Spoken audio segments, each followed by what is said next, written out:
People believe that answers are the most powerful currency in the world, that a decisive solution is the ultimate expression of control, but they are entirely wrong. It is not the answer that holds power. It is not the statement that shifts the tectonic plates of a human soul. It is the question, like a precisely placed explosive at the foundation of a highly fortified building, capable of bringing down decades of architecture in a single breath. An answer only satisfies a temporary curiosity, but the right question, asked by the right person at the exact right moment, demands a complete dismantling of the self. Sienna Rhodes understood architecture, both the physical kind that shaped the Chicago skyline and the psychological kind she had painstakingly built around herself. At 27, she was the sharpest forensic accountant on LaSalle Street, a woman whose mind moved like a surgical blade through ledgers, offshore accounts, and corporate lies. She was known as the Ice Queen of the financial district, a title she wore with a distinct, quiet pride. To look at her was to observe a masterclass in controlled, deliberate beauty. Sienna was a breathtakingly gorgeous plus-size woman, a size 18 with broad shoulders, a full, commanding bust, a soft, inviting waist, and wide, powerful hips that swayed with an unhurried, grounded rhythm. Her fair, white, glowing, clean, attractive skin was flawless, her radiant face framed by high cheekbones and full, natural lips, accentuated only by a small beauty mark resting on her left jawline. Her large, dark brown, sharp, analytical eyes carried permanent, delicate shadows beneath them, the physical toll of countless late nights spent chasing stolen money through labyrinthine spreadsheets. Her thick, dark, auburn, wavy hair was never allowed to fall free. It was always wrestled into a severe, immaculate French twist, her chosen armor against a world that constantly tried to find a loose thread to pull. She dressed in tailored charcoal blazers, silk cream blouses, and structured pencil skirts, garments designed not to invite touch, but to deflect it, to announce her presence while firmly establishing her boundaries. The only disruption to this immaculate armor was on her left wrist, her late father's vintage, oversized gold Cartier watch. It was far too large for her, sliding heavily against her fair skin, a constant, ticking reminder of the man she couldn't save, the empire that had crumbled, and the vow she had made to never let anyone dismantle her life again. It wasn't a lack of desire that kept her isolated. It wasn't an inability to feel. It was a fiercely guarded fortress, like a bank vault sealed from the inside to protect the last remaining gold reserve of her heart. In the past 3 years, she had methodically and ruthlessly turned down 14 men. There had been eager junior analysts, arrogant managing partners, blind dates arranged by well-meaning but oblivious friends, and aggressive advances at upscale rooftop bars. Every single one of them had looked at her fair, white, glowing, clean, attractive skin, her voluptuous, magnificent body, and her razor-sharp mind, and seen an acquisition. They wanted her capability as an accessory to their own ambition. They wanted to wear her intelligence on their arm, the way they wore Rolexes and drove leased Porsches.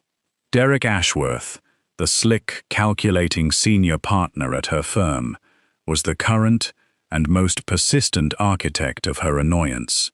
For 3 years, he had been trying to land her, not because he possessed the capacity to love her, but because controlling the firm's most brilliant asset would solidify his own path to a managing directorship. He invited her to strategic dinners, where the wine glasses sat untouched on the pristine white tablecloths, where he spoke endlessly of synergies and partnerships, while his eyes mapped her curves with a hungry, entitled calculation. Sienna would sit across from him, her left thumb absent-mindedly tracing the cold glass face of the oversized gold Cartier watch, feeling nothing but the hollow echo of his ambition bouncing off her reinforced walls. She protected this fortress because she knew exactly what happened when the walls fell. Her father, Marcus Rhodes, had been a colossus, 6'1", barrel-chested, with hands that smelled permanently of engine grease and peppermint Tic Tacs. He had built Rhodes and Associates Construction from a single pickup truck and a borrowed toolbox into a company that employed 230 people across the Chicagoland area. He poured foundations, he hung drywall, he negotiated municipal contracts with a handshake and a laugh that shook the windows of whatever room he was standing in. Sienna remembered everything about him. She remembered the Sunday mornings when he would sit at the kitchen island in their Naperville house, the Chicago Tribune spread across the granite, a pencil tucked behind his ear, teaching a 12-year-old Sienna how to read a balance sheet. He would point to the columns with his thick, calloused finger and say, "Numbers don't lie, baby girl. People lie. Numbers just record what the liars did." She remembered how he smelled, sawdust, coffee, and the faint metallic tang of the steel beams he hauled. She remembered the gold Cartier watch on his wrist, absurdly expensive for a man who still wore steel-toed boots to the office, a gift he had bought himself the day his company crossed $1 million in annual revenue. "This watch is proof," he had told her, holding her small hand in his massive palm, letting her trace the Roman numerals on the face. Proof that a man who started with nothing can build everything. She remembered the last year, the way his voice lost its resonance, the way his laughter stopped shaking windows and started dying in his throat.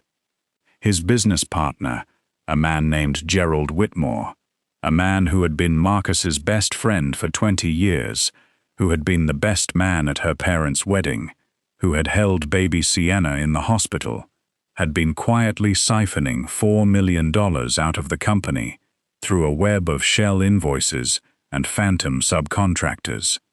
By the time Marcus discovered the theft, the company was insolvent, the municipal contracts had been cancelled, and the IRS was circling.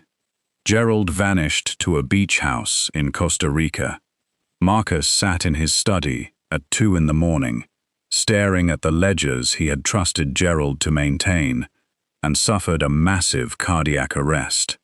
Sienna found him slumped over the desk at dawn, the gold Cartier watch still ticking against the cold wood, its second hand sweeping past the minutes of a life that had ended because trust had been misplaced. The watch had stopped fitting his wrist by the time they buried him, so they gave it to Sienna. It was too large for her. It slid heavily against her fair skin, catching on her wrist bones, a constant, ticking weight she refused to remove. The unworn crimson-red wrap dress, hanging in the darkest corner of her closet, belonged to her mother, Catherine. Every other Sunday, Sienna took the Blue Line to a small, sterile apartment on the north side of the city, where Catherine Rhodes sat in a threadbare armchair by the window, staring at the parking lot below, with the glassy, disconnected eyes of a woman who had left her soul behind in a Naperville study 7 years ago.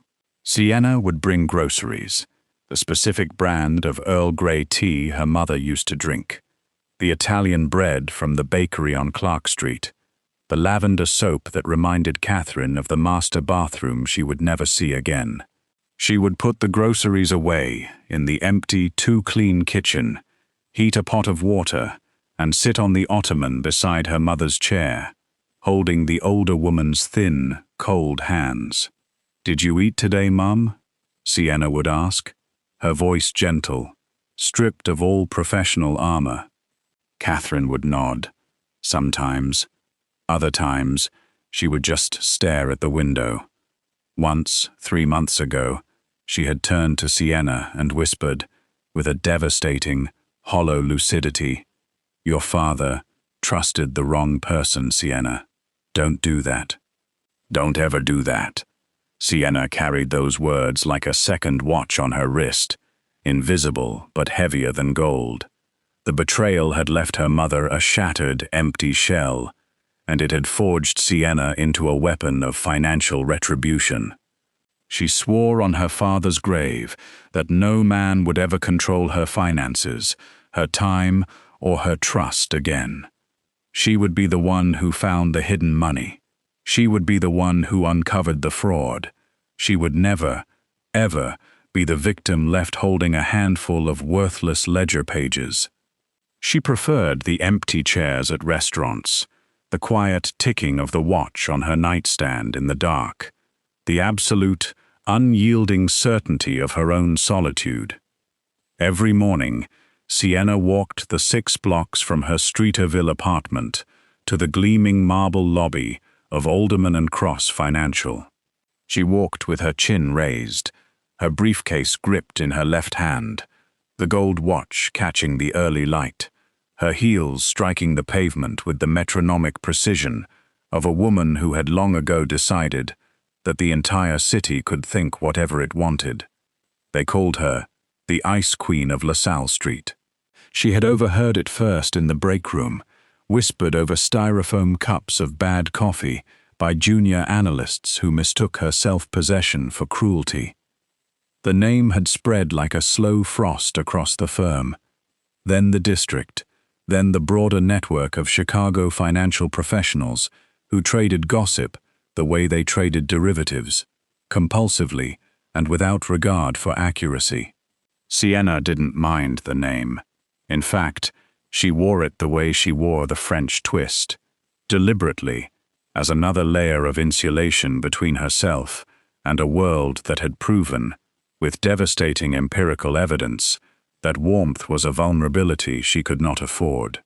Rafael Cortez did not announce his presence when he entered the orbit of Sienna's meticulously structured world. He seeped into it like a sudden atmospheric pressure shift before a massive storm. At 35, he was the undisputed, terrifyingly powerful Mafia Don of Chicago, a man who possessed a devastatingly handsome, brutal elegance. Standing 6'4", Raphael moved with the terrifying grace of an apex predator, wrapped in bespoke charcoal 3-piece suits, always worn over crisp white dress shirts with no tie, the collar open to hint at the danger beneath. His bodybuilder physique was forged in violence and discipline, extremely broad, powerful shoulders, a massive, unyielding chest, a dramatic V-tapered build, and muscular arms that threatened the seams of his expensive tailoring. His dark hair was kept short and precise, his strong jaw permanently shadowed by dark stubble, a thin, jagged scar cutting through his right eyebrow, a testament to a life that had not always been insulated by wealth. His deep, brown-black eyes missed absolutely nothing. They were the eyes of a strategist, a man who had built his empire from the blood-soaked dirt of his father's grave. His father had been a construction laborer who died in a preventable trench collapse due to gross safety violations. Raphael had responded by buying the company that killed him, burying the executives who allowed it, and rebuilding the empire into a massive conglomerate that was half legitimate development, half shadow-drenched underworld. He did not pursue things. He positioned himself. He observed. He waited for the inevitable surrender. Raphael first saw her at a charity gala for the restoration of historical Chicago landmarks. He did not approach the crowd of sycophants hovering around the champagne fountain. He stood perfectly still in the shadow of a marble pillar, a glass of amber liquid held loosely in his scarred, powerful hand, watching her. From his vantage point, the rest of the room faded into meaningless, chattering white noise, leaving only Sienna in sharp, devastating focus. She was breathtaking. Not in the conventional, manufactured way that the society women draped across the ballroom presented themselves, bleached, starved, and desperately performing elegance. Sienna Rhodes was breathtaking in the way a load-bearing wall is breathtaking, structurally essential, impossibly strong, and holding up the entire goddamn building. He noted the way her tailored blazer attempted to constrain the magnificent, lush curves of her body, the way the fabric pulled across her broad shoulders with each controlled breath, the way the stark overhead lighting illuminated her fair, white, glowing, clean, attractive skin, making her look like a Renaissance painting trapped in a corporate boardroom. The way her full, natural lips pressed into a flat, deliberate line when someone said something idiotic, which, at this gala, was approximately every 90 seconds. But more than her beauty, he watched her architecture. He saw what the 14 fools who had tried to court her could never see. He saw the microscopic tightening of her jaw when Derek Ashworth leaned in too close, his hand hovering at the small of her back, as if trying to claim territory. He noticed her distinct, rhythmic tell, her left thumb brushing the face of the massive gold watch on her wrist whenever she was plotting her escape from a conversation. He counted the frequency. She did it 11 times in 40 minutes. He saw the subtle, almost imperceptible exhalation of relief that washed over her radiant face the moment she was finally left alone by the catering tables. She navigated the edges of the ballroom like a general surveying a hostile battlefield, entirely self-sufficient, entirely untouchable. Raphael understood that navigation. He had spent his entire life on the edges of rooms, watching the center spin itself into meaningless, expensive chaos. His own father had been the kind of man who was never invited to the center, a construction laborer who came home with cement dust in his hair and blood blisters on his palms, who died in a trench because the company that hired him valued the schedule more than the shoring. Raphael had been 19. He had stood at the edge of that funeral the same way Sienna stood at the edge of this gala, jaw locked, eyes dry, silently cataloguing every person in the room and calculating exactly how much they could be trusted. The answer, then as now, was not at all. Raphael did not walk over and offer her a drink. He did not ask her to dance. He simply watched, letting the blueprint of her defenses burn themselves into his mind, recognizing a fellow survivor, a woman who had built an empire out of her own grief. Their second encounter was not an accident, though she believed it to be. It was a private, invitation-only art gallery, opening in the West Loop, featuring abstract, brutalist architectural paintings. Sienna stood before a massive canvas, dominated by aggressive streaks of black and steel gray, her arms crossed defensively over her chest, the Cartier watch catching the dim gallery track lighting. Raphael approached silently, coming to stand exactly parallel to her, leaving precisely 6 inches of charged, vibrating air between their bodies. He did not look at her. He looked at the painting. The proximity of his massive, heat-radiating frame sent an involuntary, shocking shiver down Sienna's spine, but she forced herself to remain completely still, refusing to yield her ground. "The artist is trying to convey structural integrity," Raphael said, his voice a low, measured, deliberate rumble that seemed to vibrate directly in Sienna's chest. He never needed to raise his voice. Power was the absence of strain. But he failed to account for the foundation. "You can build as high as you want, but if the bedrock is cracked, the entire thing comes down." Sienna stared at the canvas, her heart hammering a frantic rhythm against her ribs, acutely aware of the clean, masculine scent of bergamot, expensive wool, and dark danger rolling off him. She did not turn her head. "The foundation isn't cracked," she replied, her voice smooth, cool, analytical. It's intentionally obscured. He's hiding the load-bearing walls behind the facade. It's a deception, an embezzlement of space. For the first time, Raphael turned his head, his deep, dark eyes tracing the elegant, severe line of her French twist, down to the soft, glowing expanse of her neck. A slow, incredibly dangerous smile curved the corner of his mouth. He did not ask for her number. He did not ask if she was here alone. He merely nodded once, an acknowledgement of an intellectual equal, and walked away, leaving Sienna standing in front of the painting with her breath trapped in her throat, her fortress trembling from a phantom impact. If you know what it's like to build an impenetrable wall around your heart, to protect yourself from a world that only takes, type "The Fortress" in the comments below. Let us know if you think Raphael can break through. The third encounter shattered the equilibrium she had spent 3 years perfecting. It was a crisp, biting October night on the rooftop terrace of the soaring LaSalle Hotel, following a grueling, endless fundraiser for corporate transparency.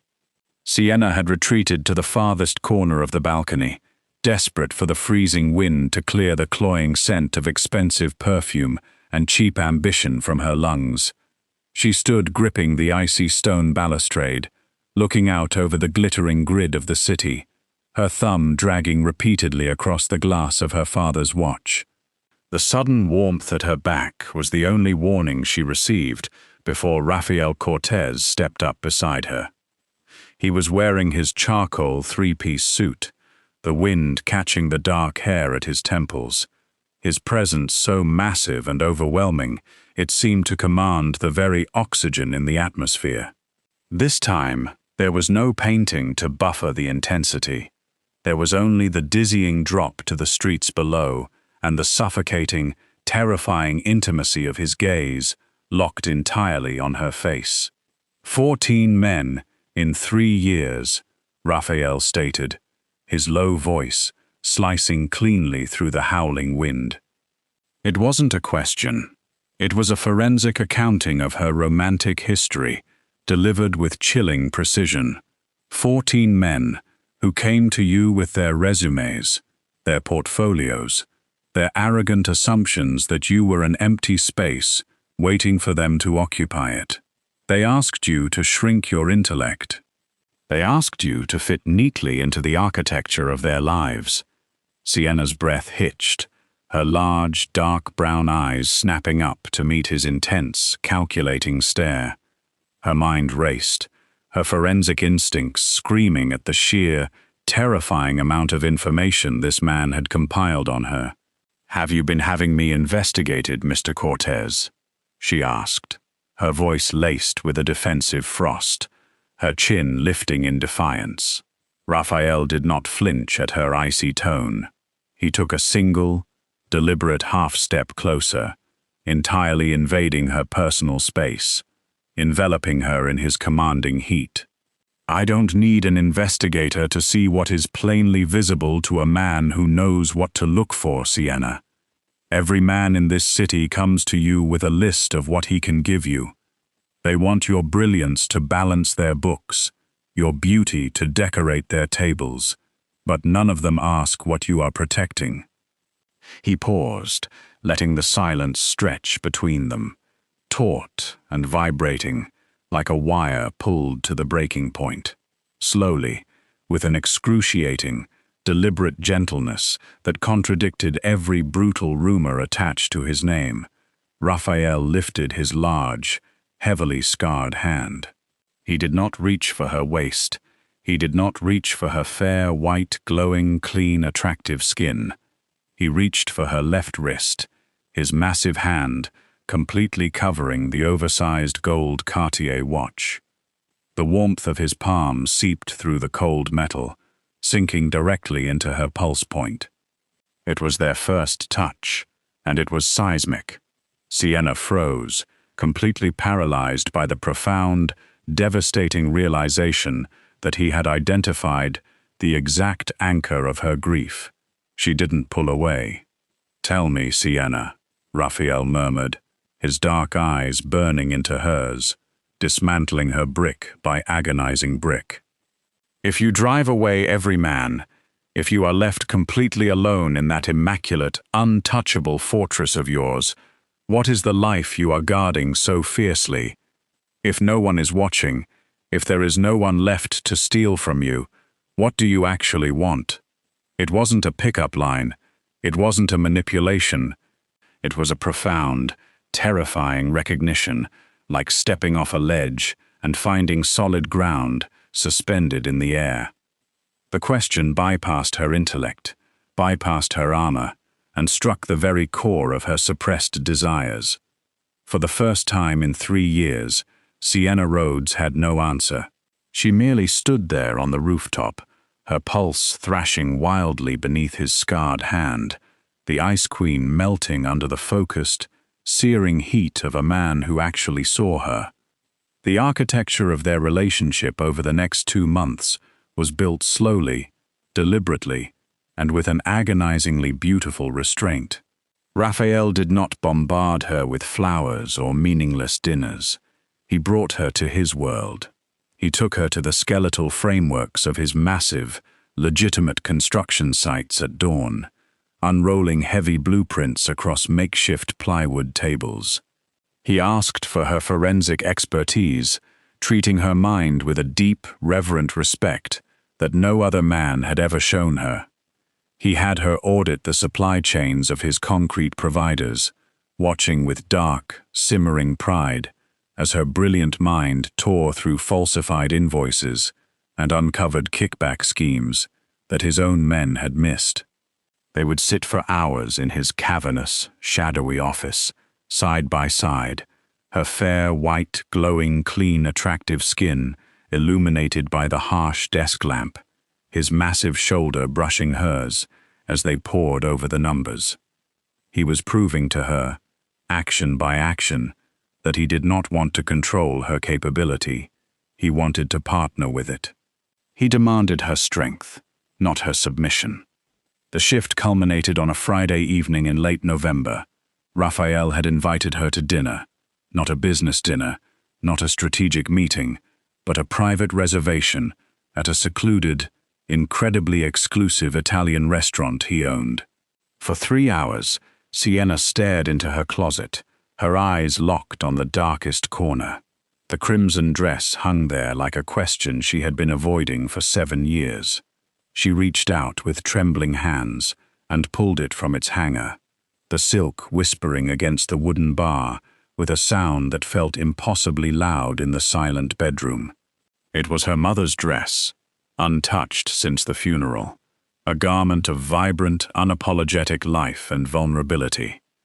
Catherine had worn it the night Marcus proposed, at a construction industry gala, where a man in steel-toed boots had danced with a woman in crimson silk, and the entire room had stopped to watch. Sienna had grown up hearing that story, had grown up believing that love could be that simple, that beautiful, that safe. She stood in front of her full-length mirror and slipped the dress on. The luxurious fabric hugged her lush, plus-size curves with devastating perfection, wrapping across her full bust, cinching at her soft waist, and flowing elegantly over her wide hips. The crimson silk contrasted brilliantly against her fair, white, glowing, clean, attractive skin, turning her body into something that demanded to be seen rather than hidden. For 7 years, she had covered this body in charcoal armor. For 7 years, she had listened to the whispered assessments of men who looked at her curves and calculated her value like an asset on a balance sheet. Too much here, not enough there, a body that didn't fit the architecture they had designed for their ideal woman. She had believed them. She had internalized every dismissive glance, every backhanded compliment disguised as concern, every time Derek had said, "You would look stunning if you just," and trailed off, with a meaningful look that suggested her body was a renovation project, awaiting his approval. But standing in this mirror, in her mother's dress, with the gold watch ticking softly against her wrist, Sienna did not see a body that needed renovation. She saw the woman Marcus Rhodes had raised, broad-shouldered, strong, luminous, built to carry weight and carry it beautifully. She saw a forensic accountant who had uncovered $57 million in fraud across her career. She saw a daughter who kept her broken mother alive with Earl Grey tea and lavender soap and bi-weekly visits that cost more emotional energy than any audit ever had. She was not too much. She was exactly the right amount of woman for a man who was strong enough to stand beside her instead of trying to diminish her. For the first time in 3 years, she did not pull her thick, dark auburn wavy hair into a severe French twist. She let it fall, a cascading, heavy waterfall of dark waves framing her radiant face. She kept the gold watch on her wrist. She looked at herself one final time, and she did not look away. When she walked into the dimly lit, empty restaurant, Raphael was standing by the bar. He turned, the tumbler of whiskey freezing halfway to his mouth. The look on his face was a revelation, a mixture of raw, carnal hunger and profound, staggering reverence. He set the glass down slowly, his eyes dragging over the crimson fabric, over the loose waves of her hair, recognizing the monumental surrender she was offering him. He crossed the room, stopping inches from her, the heat of his massive body wrapping around her like a heavy blanket. "You are a dangerous woman, Sienna," he whispered roughly, his hand coming up to gently cup her jaw, his thumb brushing over her small beauty mark. The touch was agonizingly tender from a man built for violence. Before she could lean into the kiss she so desperately craved, her phone buzzed in her purse, a harsh, jarring intrusion. It was an email from Derek Ashworth. It was not a work request. It was a threat. Derek had compiled photos of her entering Raphael's properties, documenting her association with a known crime syndicate boss. The email was a thinly veiled extortion attempt. Either she signed an exclusive partnership agreement binding her to Derek's control for the next decade, or he would leak the photos to the regulatory board, destroying her career, her reputation, and her ability to ever work in finance again. Derek thought he had cornered her. He thought he could use the same tactics of fear and control that had killed her father. Sienna stared at the glowing screen, the blood draining from her radiant face, the phantom grip of her father's panic tightening around her throat. Raphael saw the shift instantly. He gently took the phone from her trembling hand, reading the email with cold, lethal calculation. His jaw tightened, the scar on his eyebrow pulling taut as a terrifying, violent darkness flooded his eyes. "I will handle him," Raphael said, his voice dropping to a deadly, quiet register. "He will never walk into that firm again."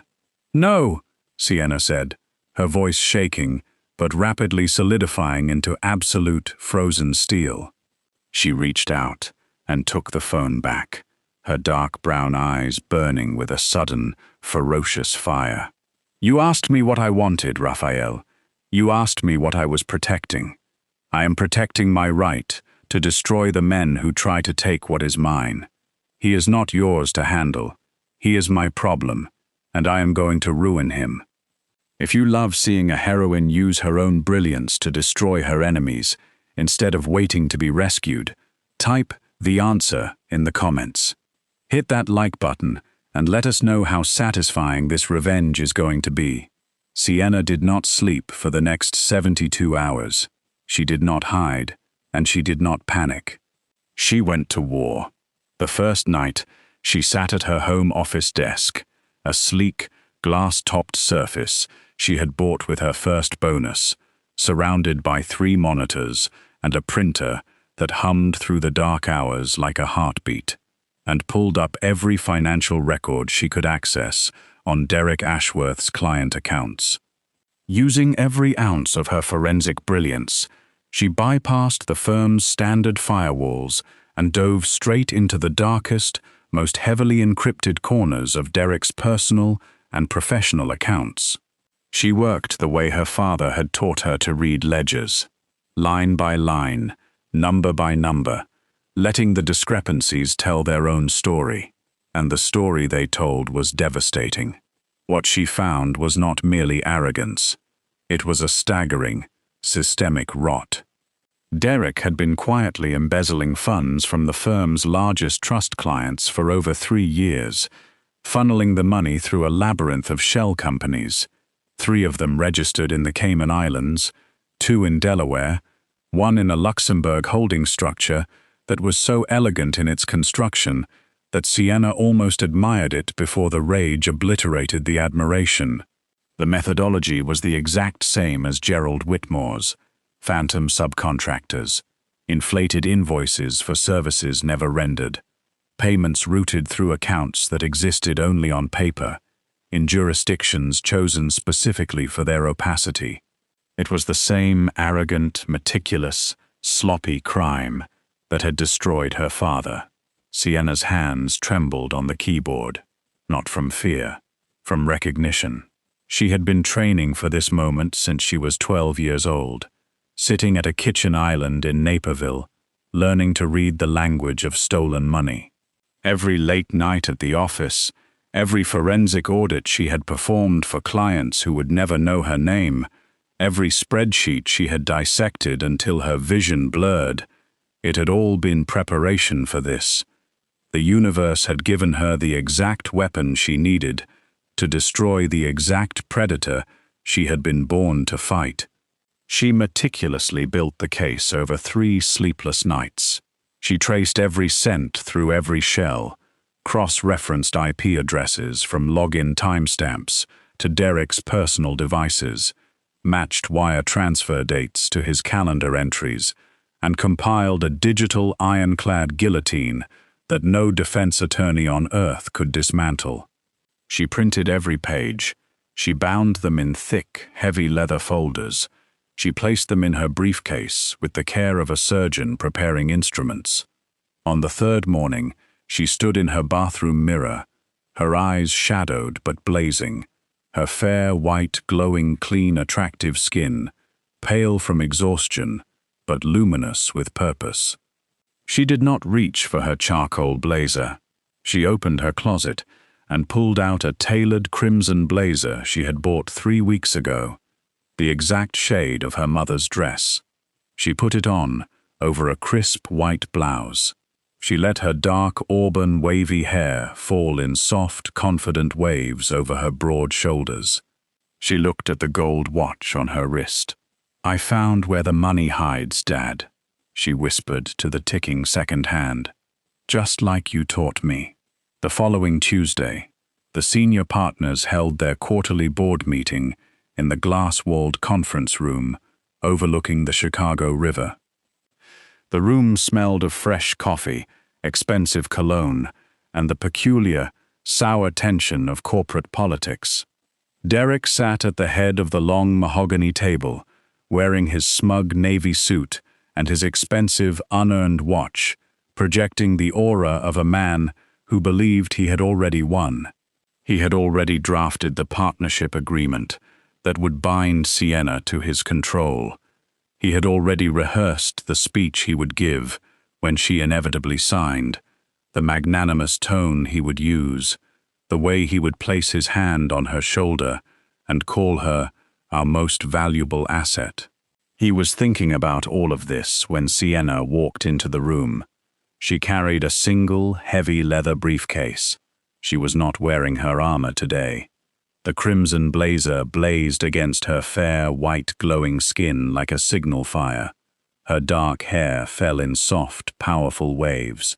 Her eyes were calm, focused, and absolutely terrifying. She did not sit down. As the partners opened their digital agendas, Sienna bypassed the projector and began laying thick, bound physical dossiers in front of every senior member of the firm. The heavy thud of leather on mahogany echoed through the silent room like a judge's gavel. Derek's smug expression faltered, then cracked, then shattered completely as she dropped the thickest file directly in front of him. "What is the meaning of this, Miss Rhodes?" the managing partner asked, frowning at the complex spreadsheets. Sienna placed both hands flat on the table. Her father's gold watch gleamed under the fluorescent lights. "That is a complete, irrefutable forensic audit of Derek Ashworth's client accounts over the past 3 years," Sienna said, her husky voice carrying the cold, ringing clarity of an executioner's bell. "He has embezzled approximately $2.4 million from the Sterling and Vance trust accounts, funneling them through 3 shell corporations registered in the Cayman Islands and 2 holding structures in Delaware and Luxembourg. The routing numbers, wire transfer timestamps, and IP address logs are detailed on pages 14 through 31. The SEC and the FBI have already received duplicate copies of these files 20 minutes ago.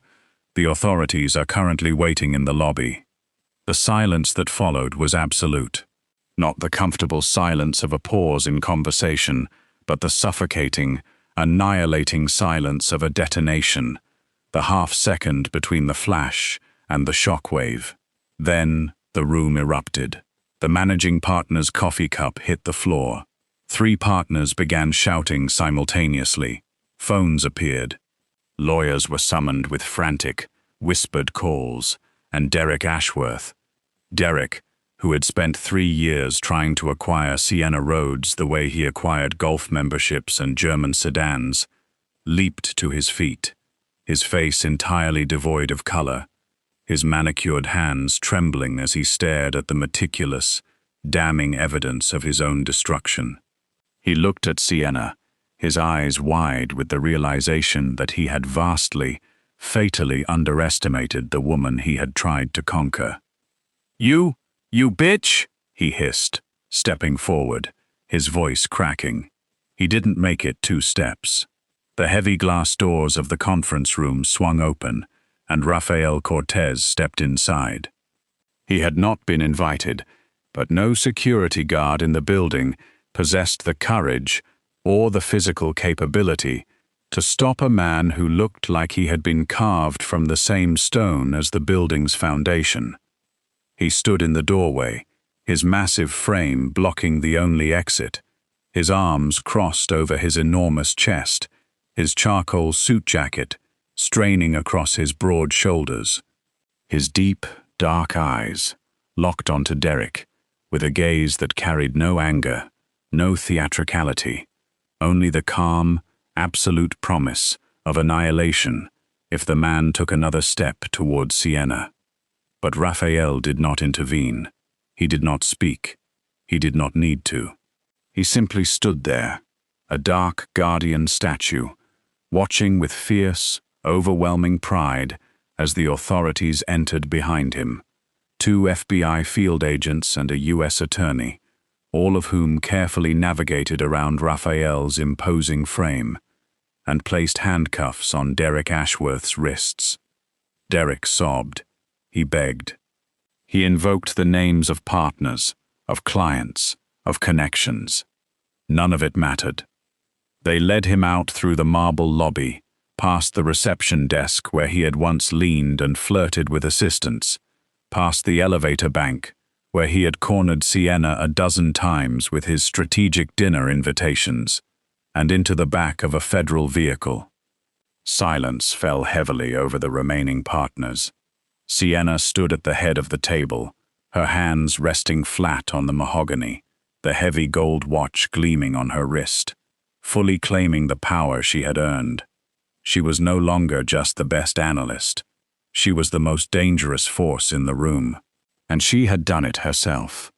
The morning sun filtered through the floor-to-ceiling windows of Sienna's penthouse apartment, casting long, golden geometric shadows across the hardwood floor. The air was quiet, peaceful, entirely devoid of the frantic, desperate energy that had defined her life for the past 3 years. She stood by the window, wrapped in a plush white robe, holding a steaming mug of coffee, Looking out over the city she had finally conquered, she heard the heavy, soft footsteps behind her before she felt his heat. Raphael wrapped his massive, muscular arms around her soft waist, pulling her lush, plus-size body back against his broad, solid chest. He buried his face in her thick auburn hair, inhaling deeply, his scarred hand coming up to rest over hers, his thumb gently stroking the cold gold of her father's watch. He kissed the side of her neck, his lips warm and firm against her fair, white, glowing, clean, attractive skin. 14 men, Raphael murmured, his voice a low, rumbling vibration against her spine. 14 men asked you to shrink. They asked you to hide your brilliance so they could feel tall. Sienna leaned back into his strength, closing her eyes, a soft, radiant smile gracing her full lips. She turned her head, resting her cheek against his strong jaw. "And what did the 15th man ask?" she whispered, though she already knew the answer. Raphael turned her gently in his arms, his deep brown-black eyes locking onto hers, stripping away the last remaining, invisible defenses of her fortress. "He asked you what you were protecting." Sienna reached up, framing his face with her hands, her thumbs tracing the scar on his eyebrow, fully absorbing the profound safety he provided, a safety that required no surrender of her own power. She had spent her entire life trying to find the answers to other people's frauds, trying to balance ledgers that could never bring her father back, trying to build a fortress so complete that nothing could ever touch the grief stored behind its walls. But in the end, it wasn't the answers that had saved her. It wasn't the charcoal blazers or the French twists, or the immaculate, unbreakable composure. It was one man, standing on a rooftop in October, who had the courage to ask the question no one else had ever thought to ask. Outside the window, the Chicago sunrise painted the skyline in shades of amber and rose gold, light catching the steel and glass towers she had walked between for years, without ever truly seeing.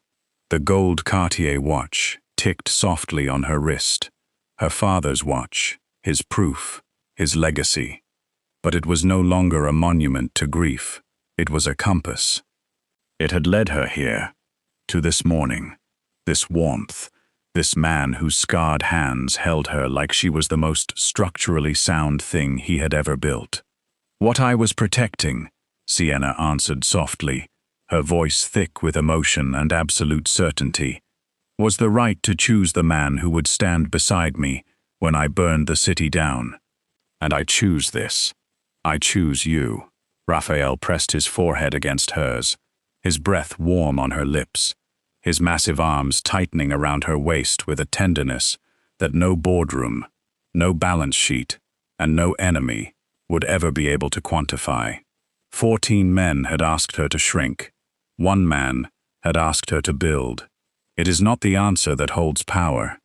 It is the question, whispered by the right person, at the exact right moment, that finally teaches you how to build a life worth living.